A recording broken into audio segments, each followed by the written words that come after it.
But I was at Great Lakes by this time, and Okay, so tell me what happened and how did you get shot and what? okay. We got contact. We were crossing this river, and we came out to a clearing, and there was about half of our platoon was across when we noticed 6 to 8 NBA in front of us. So we halted the element there because if we would have brought everyone across, they would have gotten away. So we just got online and just shot at them. When we shot at them, they all went down. We didn't know how many we hit or anything like that. I was the radio operator, and I'm telling our captain what was going on and everything like that. And he says, "We'll go up and see what they look like." And I said, "Well, some of them hit the wood line." And at that point, the captain, we called him Bravo 6, he went, "Well, go into the wood line after him." And it was dusk. It was getting to be dusk. And I said to Bravo 6, I said, "Say again." And he said, "You heard me." And he called me Carrot. And he goes, "You heard me, Carrot. Go into the wood line, but only go in 50 meters. Well, we decided that was acceptable. So half our element went over to see what had happened, how many we had got down initially, and the rest of us moved online. The element moved on. We got part of the element joined us, and we were in like a crescent when our Vietnamese interpreter walked into this bush, and the bush just became alive with gunfire. The look on the Tiger Scout's face, I'll never forget. It was like a deer caught in the headlights, but he was totally missed. I mean, there was not one round had hit him, and that's what drew me to the bush. And I just started firing on semi-automatic, and I'm sure that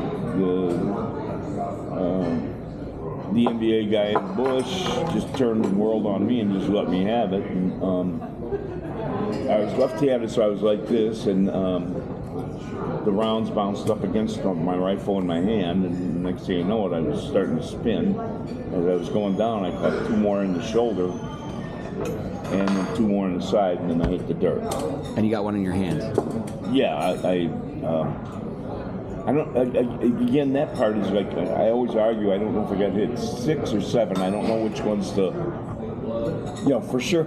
I always say I had to have 6 because I lost a nail here, lost a full finger here, and then 2 in the shoulders and 2 in the side.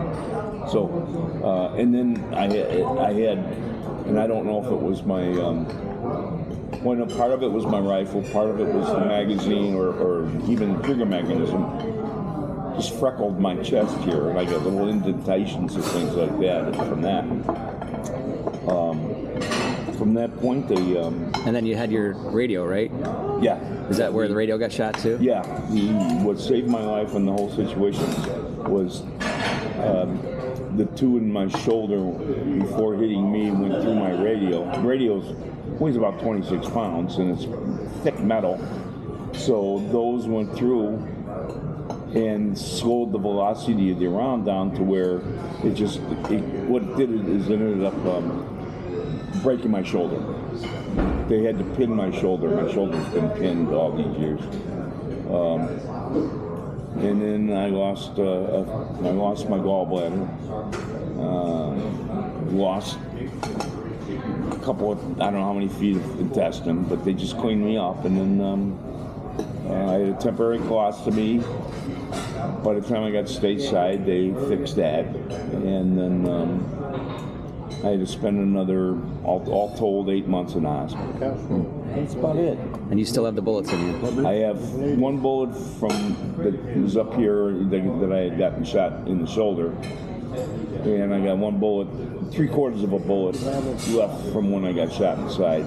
Doctors at the time decided that they had to get out of there. I was bleeding pretty heavily. They didn't want any more loss of blood. And then it was also their opinion that it was so deep into the tissue and everything like that, it would never harm me to leave them in.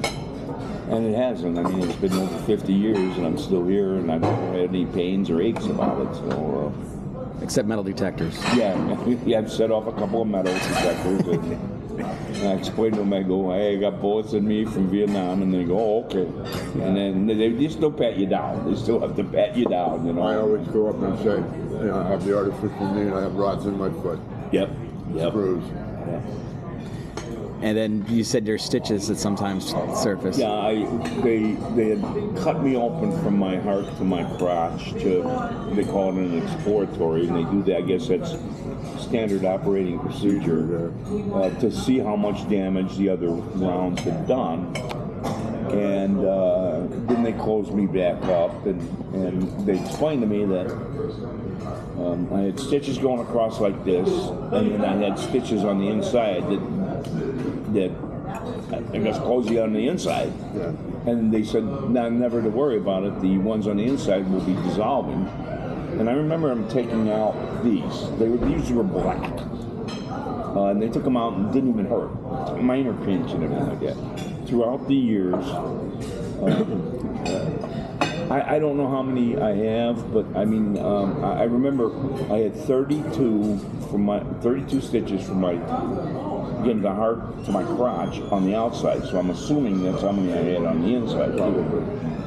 But anyway, throughout the years, 21 of the so-called dissolved stitches have come out of my body.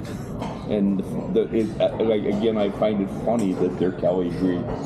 I just think. Well, they said they would dissolve. It's over 100 years. Yeah, it dissolves over 100 years, not just in a. And it's actually the root and the knot. Yeah. It looks like a little hangman's noose almost. You know, it's just amazing. That's funny.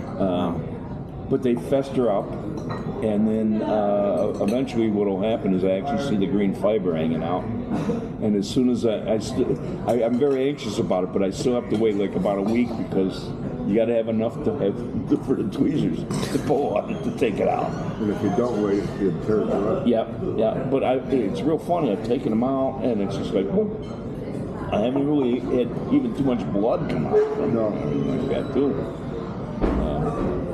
But that was about it. Cool story.